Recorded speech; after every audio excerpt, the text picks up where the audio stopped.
Welcome back. And now for the news in detail. In occupied Kashmir, Indian forces have wounded 4 Kashmiris in a bid to quell peaceful protests staged on the arrival of the far-right EU MEPs. 4 MEPs abandoned the visit and flew back to their countries after New Delhi denied them permission to talk to the locals.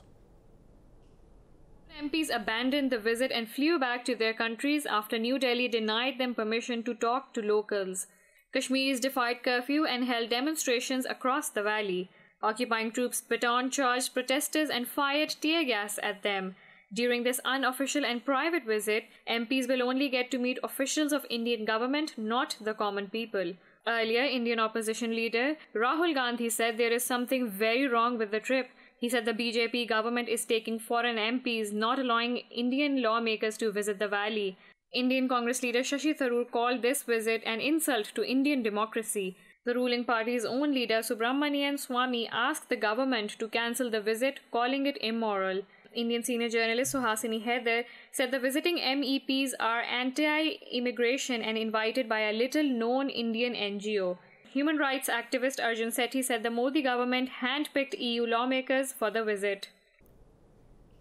Students of Iran's Shiraz University have held a candlelight vigil against India's annexation of occupied Kashmir. The students said the Kashmir issue is a matter of humanity and we will keep protesting until Kashmiris get justice. Students from occupied Kashmir called on the Iranian leadership and the world bodies to force India to end its illegal occupation.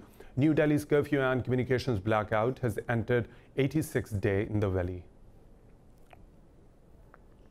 The UN Civil Aviation Body has rejected an Indian complaint against Pakistan for denying an Indian aircraft its airspace. India had sought permission for Prime Minister Narendra Modi's official plane to cross Pakistani airspace on its way to Saudi Arabia. Responding to India's complaint, the UN's International Civil Aviation Organization said state aircraft do not come under its purview. The ICOA said its jurisdiction is limited to civilian aircraft operations and does not extend to state or military aircraft. Citing India's human rights violations in occupied Kashmir, Pakistan has twice rejected its request for overflights in the last 2 months. Pakistan's Prime Minister Imran Khan has reiterated his country's support for the Afghan peace process. During a meeting with the US envoy Zalmay Khalilzad in Islamabad, Khan said all the sides should take measures to help reduce violence in Afghanistan. The Prime Minister underlined the need to overcome difficulties in the peace process for stability in the war-torn country. He said efforts aimed at destabilizing the peace process should be discouraged. Khan said Pakistan is ready to play its role as part of the shared responsibility for the early conclusion of a peace deal. Meanwhile, the US says Pakistan, China and Russia have reaffirmed their support for the resumption and the fast-tracking of the Afghan peace process. In a statement, the State Department said all 4 countries have acknowledged the need for political settlement in Afghanistan.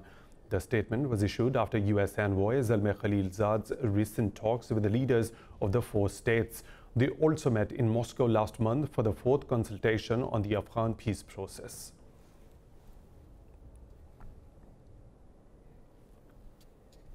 In the United Kingdom, Labour leader Jeremy Corbyn says his party will support early elections as the government makes a pitch for the polls on the 12th of December. Corbyn said his condition of taking a no-deal Brexit off the table has been met after the EU agreed to delay Brexit until January next year. Prime Minister Boris Johnson will today try for a 4th time to secure early elections after MPs rejected his plan on Monday. The House of Commons backed the motion by 299 to 70, but it was well short of 2/3 of all 650 MPs.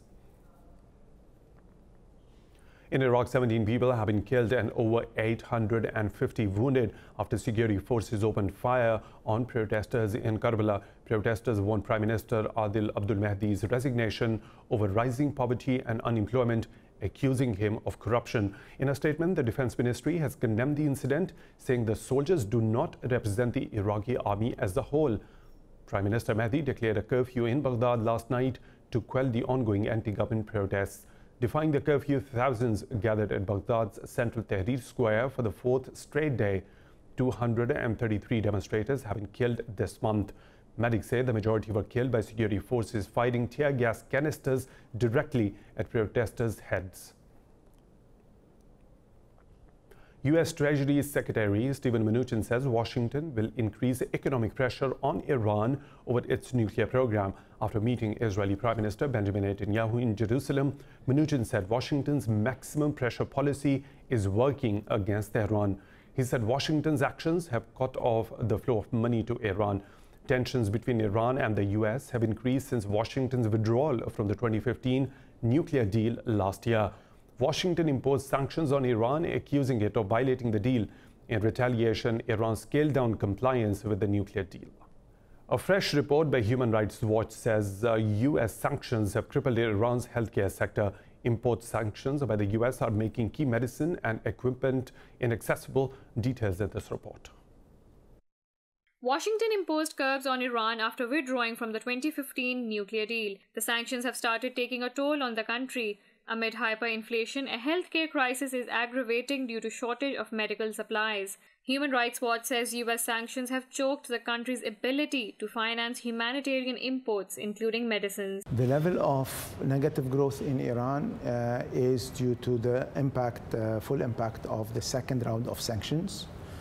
And it has been negative for the second year. Of course, it also had the impact on prices. Middle East Director Sarah Leah Whiston said Iranians with rare or complicated diseases are unable to get treatment. Earlier, the UN too warned that U.S. sanctions were wreaking havoc on the lives of ordinary Iranians. Russia says Israel must immediately stop building settlements and dismantling Palestinian property in the West Bank. At the United Nations Security Council meeting, Russia's UN envoy Vasily Nebenzia called on all the parties to refrain from violence and provocative rhetoric. Nebenzia said Russia is extremely concerned over the situation in the West Bank and Gaza Strip. He slammed Israel's plans to annex the West Bank of the Jordan River.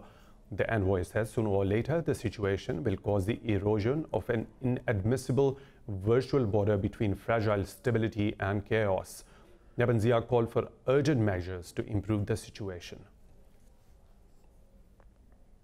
In Lebanon, protesters continue to pressurize the government by cutting off major highways across the country. The demonstrators are still demanding the government's resignation over alleged corruption and the state of country's economy. More in this report. Protesters in Lebanon set up new roadblocks across the country on Monday. This includes the capital, Beirut, where a large number of army personnel have also been deployed. Protesters accuse the military of threatening and beating them.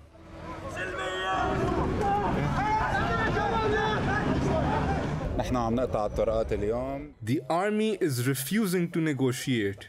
We told them to use one route and they are still trying to beat and threaten us since early morning. We have been here since 5 a.m. and are still getting a threat every now and then. Meanwhile, the country's banks have been closed for 9 working days, citing safety concerns. Analysts have also expressed concerns that depositors would try to withdraw their savings when banks open. Still, the protesters say they want to keep Lebanon paralyzed. We close the roads so people do not reach their work. This is how we increase pressure. This is our way to paralyze the country. They might come to frighten us, but we won't leave. We have been here for 11 days. This is the 12th day, and we will keep the roads closed. The IMF has urged the Lebanese government to implement reforms and restore stability. The fund added it was analyzing an emergency reforms package Beirut announced last week. But as the demonstrations continue to demand the government's resignation, the crisis remains deadlocked. In Chile, fresh protests have erupted after President Sebastián Piñera announced a cabinet reshuffle to end 10 days of demonstrations. Meanwhile, the number of protesters killed in Santiago has risen to 20. Demonstrators clashed with the security forces in a wave of protests against social and economic inequality. Officials said shops were looted and a fire tore through the shopping center. Protesters have demanded Piñera's resignation as anger grows over low wages, pensions, expensive healthcare, and education.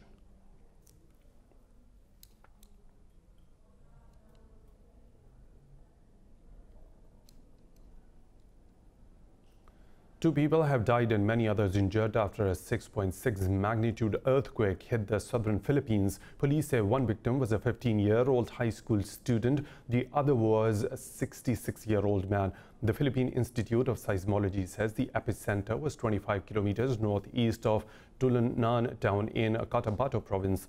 It has also warned of aftershocks. Local media says hospitals in the town of Tulunan, 25 kilometers away, have been evacuated. In Bolivia, dozens have been wounded in street battles between supporters of President Evo Morales and opposition leader Carlos Massa. For the second straight week, protesters held rallies accusing Morales of election fraud. The government and opposition figures are blaming each other for the violence. Medics say 30 people were wounded in the eastern city of Santa Cruz. Opposition leader Massa has urged his supporters to keep up the pressure with strikes and street protests. Morales earlier accused the opposition of staging a coup d'etat. The European Union and the United States, among others, have called for a second-round runoff vote. In the Mediterranean, over 100 migrants are stranded on board a ship in Mediterranean after authorities in Italy and Malta failed to respond to disembarkation requests. The NGO operating the rescue vessel Ocean Viking has called on the European Union to designate a safe landing spot. SOS Mediterranean and Doctors Without Borders say 2 pregnant women and 41 minors are among the rescued people on board. MSF project coordinator on the Ocean Viking, Jay Berger, said they are waiting for a response from the Italian and Maltese authorities. He said the delay is extremely problematic for migrants. We're sitting in between Italy and Malta in international waters, waiting for the EU governments to make a decision on how our people will be disembarked, on where we will go for a disembarkation. But this process that happens again and again, these standoffs that take days, that take weeks, this is horrific. More stories to follow, but right after a short break. Stay tuned with Indus News.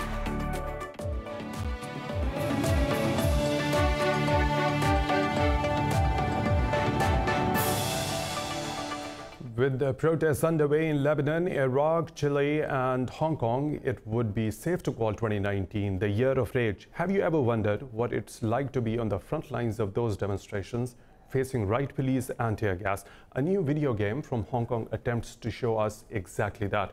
More in this report. This virtual reality game was designed by a group of Hong Kong students. They designed the game so more people can experience what it's like to be a protester in Hong Kong. Secondly, we hope to also raise international awareness by demoing, imitating these protests, and let the people who didn't ever experience in frontline protests can experience this in the VR version. The game lets players dodge tear gas canisters and run from riot police, but it doesn't allow the player to inflict any violence or to do anything else illegal. In the game, it allows you to experience what crisis the frontline protesters might have been through. For example, getting arrested, getting hit by a bullet, and getting need to stay away from the danger of those tear gas canisters. The developers have submitted the game to Steam, a major online video game distributor. They hope it will be made available to the public by next month. In Australia, climate change protesters have clashed with police outside an international mining conference in Melbourne.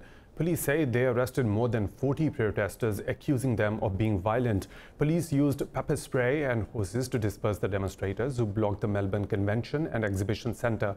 The protesters formed a human chain outside the building, demanding an end to the use of fossil fuels. South Africa is bracing for a severe drought while it suffers multiple heat waves and below average rainfall. The country's Water Affairs Ministry has imposed water usage restrictions in major cities. Water Affairs Minister Lindwi Sisulu says her ministry is working hard to avoid running out of water completely. She said reservoir levels have dropped to dangerous levels and rainfall is not expected until December. Sisulu said she will announce a water plan next month. South Africa's government says the country is one of the world's 30 driest nations. Thousands of Los Angeles residents have been told to evacuate because of a fast-moving wildfire in California. LA Mayor Eric Garcetti has pledged extra resources to fight the fire. The wildfires fanned by the strong winds risk leaving over 1 million homes and businesses without electricity. Flames chased thousands of residents from wealthy LA neighborhoods and threatened the city's famed Getty Center. Celebrities including Arnold Schwarzenegger are among those fleeing the fast-moving Getty fire. California's Governor Gavin Newsom has declared a statewide emergency. I recognize this moment generates a tremendous amount of anxiety. The high-profile images that people see, not only the Kincaid fire in Northern California, but now the Getty fire in Southern California and Los Angeles, generate consternation, generate concern. 43 of California's 58 counties are under red flag warnings. So at this point, we're at a 0% containment. We're at 500 plus acres. We're utilizing our air resources and our air assets to really kind of map out what that acreage is. Satellite images taken by the National Atmospheric Administration show thick smoke plumes from the wildfires. Finnish environmental authorities have begun a project to trawl the Baltic and remove abandoned fishing nets. These ghost nets continue to trap fish and other wildlife in the sea. Discarded fishing nets like these make up 1/10 of the plastic polluting the world's seas. The Baltic, one of the busiest seas on the planet with a long history of fishing, is heavily affected. Finding these nets and collecting them again is no easy task. Known as ghost nets, they're almost invisible underwater. Nobody's going to get the nets up, so they are taking not only the fish there, which will die and rotten, but also birds and marine mammals. After months of research, this Finnish crew are trawling suspected problem areas using hooks designed to grab the nets but leave the seabed as intact as possible. Progress is painstakingly slow. This time the hooks come back empty. Yet in the last 3 weeks they've dragged 300 kilometres of the sea floor and recovered around 1,000 metres worth of netting. In a few weeks' time the team will decide if these expeditions are worth expanding to elsewhere in the waters off Finland. The researchers say that this project, the first of its kind in this part of the world, is a sign that more countries are finally waking up to the problem of ghost nets. The time for ghoulish costumes and ghastly treats has returned. Public festivals for Halloween are being held around the globe. Details in this report. Many carve out pumpkins or trick-or-treat in the streets. Others display intricately decorated skulls and skeletons for onlookers.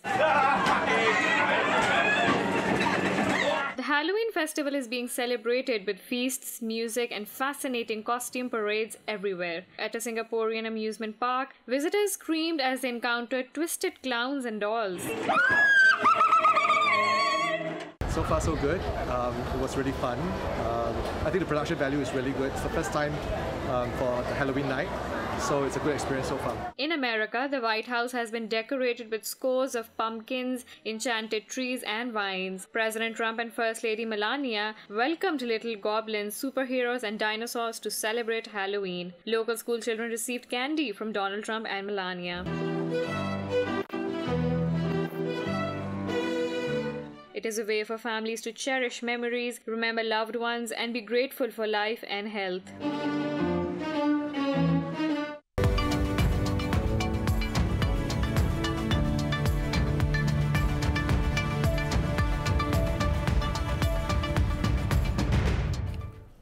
Lows and the highs of the business world now. Top businessmen and political leaders from 30 countries have arrived in Riyadh to attend a Davos-style Saudi investment summit, as the country aims to project itself as a dynamic investment destination.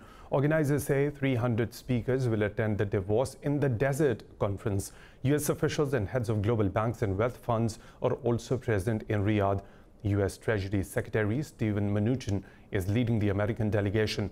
The forum is taking place as uncertainty continues over the timing of plans to float part of Saudi state oil giant Aramco. The U.S. says it could continue deferring tariffs on $34 billion of Chinese goods. The proposal was discussed during the ongoing trade talks between the chief negotiators from the two sides. The suspension is set to expire on December the 28th this year. The Treasury Department says it will make its decision after public consultations on the impact on the U.S. economy. In December 2018, USTR had suspended 25% of tariffs on Chinese goods at the request of the U.S. importers. Washington and Beijing have exchanged blows for over a year on tariffs which have affected hundreds of billions of dollars in two-way trade.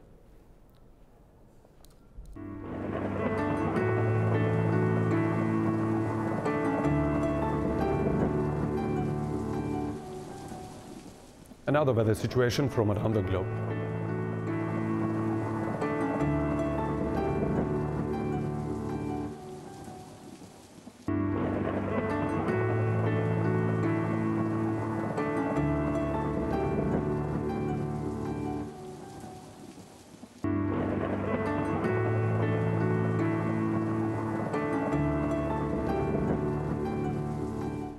And that's all for now. For the latest updates, you may follow us on social media at Indus.news.